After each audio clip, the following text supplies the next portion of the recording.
बिना वैक्स, बिना दर्द, सिर्फ़ 1 दिन में अपने अनचाहे बालों से छुटकारा पाएँ, वो भी हमेशा-हमेशा के लिए। और इनके बाद जब स्किन काली पड़ जाती है ना, वो प्रॉब्लम भी आपको इससे नहीं होगी।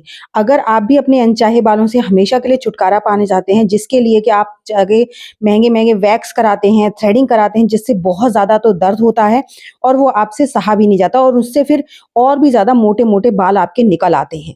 तो आज इस समस्या को जड़ से खत्म करने के लिए एक बहुत ही ज़्यादा पावरफुल रेमेडी आपके साथ शेयर कर रही हूँ।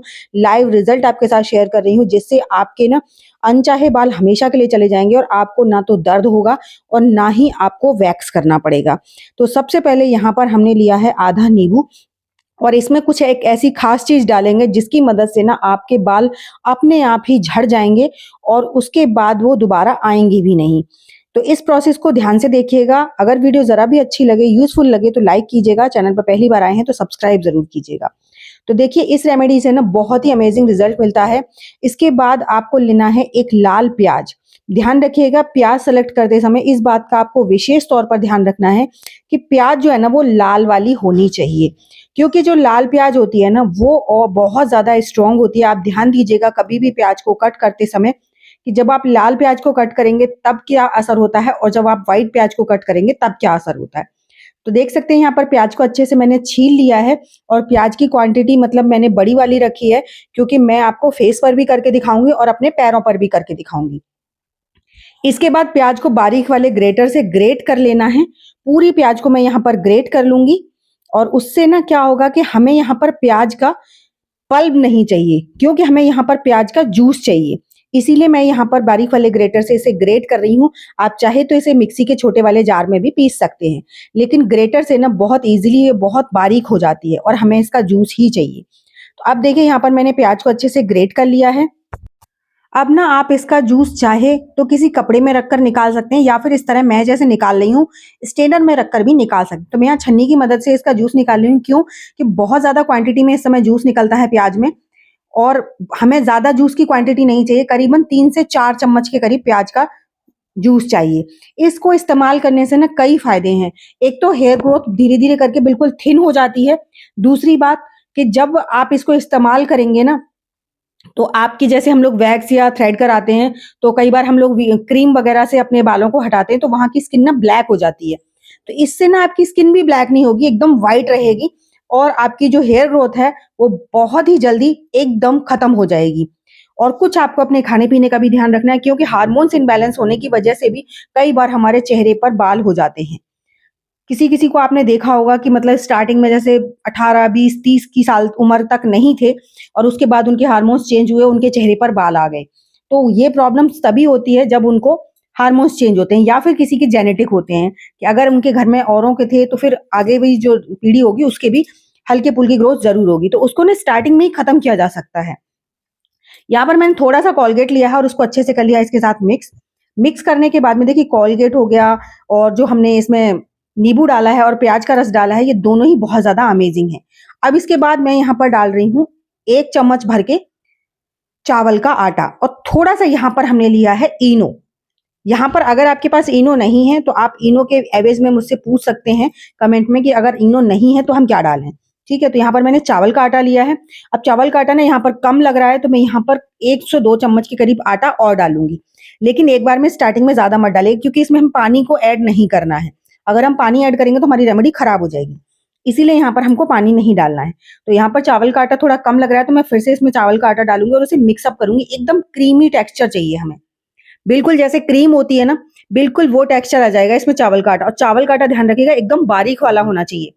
अगर आपके घर में मार्केट वाला है तो बेस्ट है, अगर मार्केट वाला नहीं है तो उसे किसी भी ना बारीक जो कॉटन के कपड़े होते हैं उनमें छानिए, उसके बाद इसका इस्तेमाल कीजिएगा। तो अब आप देख सकते हैं ये हमारी एकदम बढ़िया सी क्रीम बनकर तैयार हो गई है। अब इस क्रीम का कैसे इस्तेमाल करना है वो मैं आपको आगे वीडियो में शेयर कर रही हूँ, तो वीडियो में एंड तक बने रहिएगा। तो यहाँ पर देख सकते हैं सबसे पहले अपने फेस को एकदम बढ़िया से क्लीन कर लीजिए और जो भी हल्के-फुल्के मेरे फेस पे ज़्यादा रोए नहीं हैं, तो जो भी है मैं आपको दिखाने की कोशिश कर रही हूँ। इसीलिए मैं आपको पैर पर भी दिखाऊँगी क्योंकि फेस पर क्लियरली समझ नहीं आता है, क्योंकि किसी-किसी के फेस पे तो बहुत ज़्यादा होते हैं, मेरे नहीं हैं। तो जो हल्के-फुल्के हैं ना उनको निकालना बहुत आसान है। अब जैसे मेरे बहुत कम है तो मैं क्या करूँगी इस पे बहुत हल्के-हल्के उससे लगाऊँगी पूरे उस पे जहाँ पर भी ज़्यादातर होता है अपर लिप्स पर होता है, चिन एरिया पे होता है, किसी-किसी के कानों के साइड में भी बहुत ज़्यादा बाल होते हैं, किसी के पूरे चीक्स पर ही होते हैं। तो इस रेमेडी को ना अपने पूरे फेस पर लगा लेना है आपको। अगर आपके हल्के-फुल्के रोए हैं, तो देखिए आपको इसे रखना है 5 से 6 मिनट के लिए और ज़्यादा भी रख सकते हैं, इसका कोई साइड इफ़ेक्ट नहीं है। और अगर आपके यहाँ साइड में भी हैं, थोड़ा मोटे-मोटे हैं, तो आप इसे ज़्यादा देर के लिए रखिए। और उसके बाद इसको कैसे साफ़ करना है, वो मैं आगे आपको बताऊँगी। क्योंकि इसका ना सबसे ज़्यादा प्रोसेस ये है कि आपको अपनी हेयर ग्रोथ के अकॉर्डिंग इसे आपने अपने फेस पर लगाकर रखना पड़ेगा। क्यों? कि आपने पहले से ही इसको बहुत ज़्यादा अपने बालों को हार्ड किया हुआ है, वैक्स किया हुआ है, थ्रेड किया हुआ है, तो उससे ना हमारे बालों की जो जड़ें हैं, वो बहुत ज़्यादा डीपली हो जाती हैं और सबसे बड़ी बात कि वो बहुत ज़्यादा हार्ड हो जाती हैं। तो किसी भी हार्ड चीज़ को जब हम निकालेंगे तो उसमें टाइम तो लगेगा और नेचुरल वे में निकालेंगे। तो यहाँ पर इसको आप 10 मिनट, 15 मिनट जितनी देर आपको लगता है कि आपके बालों की ग्रोथ मतलब हट सकती है और एक बार में नहीं होगा ये आपको मैं सच बता दूँ, कोई ये कहे कि आपसे एक बार में हो जाएगा, नहीं आपको ना इसे कम से कम हर अल्टरनेट डे करना पड़ेगा हफ्ते 15 दिन तक। जिससे क्या होगा धीरे-धीरे करके आपके जो बाल होंगे ना वो भी पूरे निकल जाएँगे और उनकी आगे वाले बालों की जो है वो ग्रोथ बिल्कुल खत्म हो जाएगी। अब आप नहीं चाहते कि आपको हर 15 दिन में, हर 8 दिन में वैक्स थ्रेडिंग करानी पड़े या रेज़र कराना पड़े, तो देखिए ये आपको इतना कष्ट तो सहना पड़ेगा। तो यहाँ पर देख सकते हैं मैं कॉटन से ना साफ करके दिखाने की कोशिश कर रही हूँ, लेकिन कॉटन में ना बहुत ज़्यादा हल्के हैं तो इसलिए नहीं आ रहे हैं। मैं आपको पैरों पे लाइव दिखाऊँगी बिल्कुल बढ़िया तरीके से। तो जैसे भी आपके डायरेक्ट बाल होते हैं ना नीचे वाले डायरेक्शन में, तो आप इसे अपर डायरेक्शन में रब करते हुए निकालिए और निकालते वक़्त ना एक चीज़ का और ध्यान रखिए कि जब भी आप निकाल रहे हैं तो हल्का-सा दबाव देते हुए निकालिए, क्योंकि इससे ना बालों की ग्रोथ जो है वो नीचे से जड़ें उसकी ढीली हो जाती हैं और आपको दबाव देते हुए निकालना है तभी वो निकलेंगी। अगर उसके बाद में आपको ना यहाँ पर थोड़ा-सा ड्राई फील हो रहा है तो फिंगर से उसे रब कीजिए अपर डायरेक्शन में। जैसे मैं रब कर रही हूँ ना, ऐसे ही आपको अपर डायरेक्शन में इसको रब करना है और थोड़ा टाइटली करना है, ताकि ये मतलब जो बाल हमारे जड़ें जो इनकी कमज़ोर हो गई हैं वो ईज़िली निकल पाएँ। आप इस चीज़ का ध्यान रखिएगा। तो देखिए मैंने यहाँ पर फेस पे कर लिया, अब मैं आपको अपने पैरों पर लगाकर दिखाती हूँ इसी रेमेडी को कि बाल बहुत ईज़िली निकल जाते हैं क्योंकि पैरों के बाल तो हैं हल्के से, लेकिन फेस पर नहीं है जिसकी वज़ह से आपको क्लियर समझ नहीं आएगा। बस आपको जब भी लगा रहे हैं तो इसे अपर डायरेक्शन में इस तरह से रब कीजिए जिससे उनकी जो जड़ें कमज़ोर हो गई वो निकल जाएँ। और इस प्रोसेस को जैसा कि मैंने पहले कहा आपको हर अल्टरनेट डे लगाना है और इसको कम से कम हफ्ते, 15 दिन, 20 दिन लगाते रहिए। तब देखिए आपके बालों की जो ग्रोथ है ना वो धीरे-धीरे खत्म हो जाती है और बाल भी पूरे निकल जाएँगे। आपको बार-बार इसको फिर जैसे हर 15 दिन में, 20 दिन में, 8 दिन में देखते हैं ना कि निकलने लग लग जाते हैं, तो फिर वो बहुत ज़्यादा गंदे लगते हैं। तो हमेशा के लिए परमानेंट सॉल्यूशन चाहिए, तो थोड़ा बहुत कष्ट तो सहना पड़ेगा। तो चलिए फटाफट से अब पैरों पे लगा के दिखा देती हूँ आपको। तो आप देख पा रहे होंगे पैरों पे ना बालों की ग्रोथ साफ नज़र आ रही है और अब यहाँ पर मैं इसी पैक को आपको लगाकर दिखाती हूँ। आपने ना इस पैक को अच्छे से इसे पूरे पे अप्लाई कर लेना है। जैसा कि मैंने पहले कहा वैसे ही आपको इसे अप्लाई कर लेना है। और इस यहाँ पर ना बाल हमारे बहुत ज़्यादा मोटे होते हैं और हार्ड होते हैं, तो मैंने यहाँ पर हल्का-सा इसे लिक्विड ही कर लिया है और लिक्विड ही करने के लिए अगेन मैंने यहाँ पर नींबू का रस डाला है।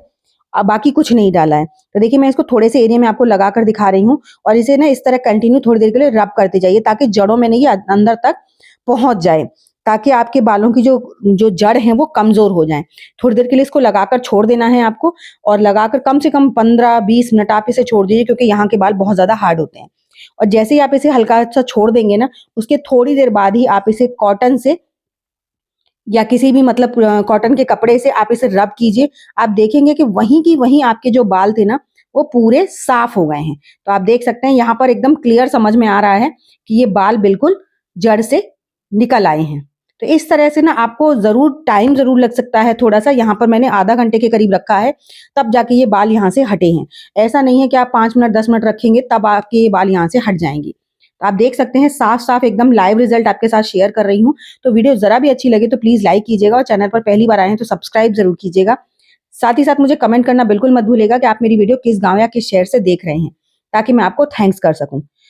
तो चलिए एक ऐसी नई सी अमेजिंग सी वीडियो के साथ मैं मिलूँगी आपको अपनी नेक्स्ट वीडियो में। तब तक के लिए बाय बाय।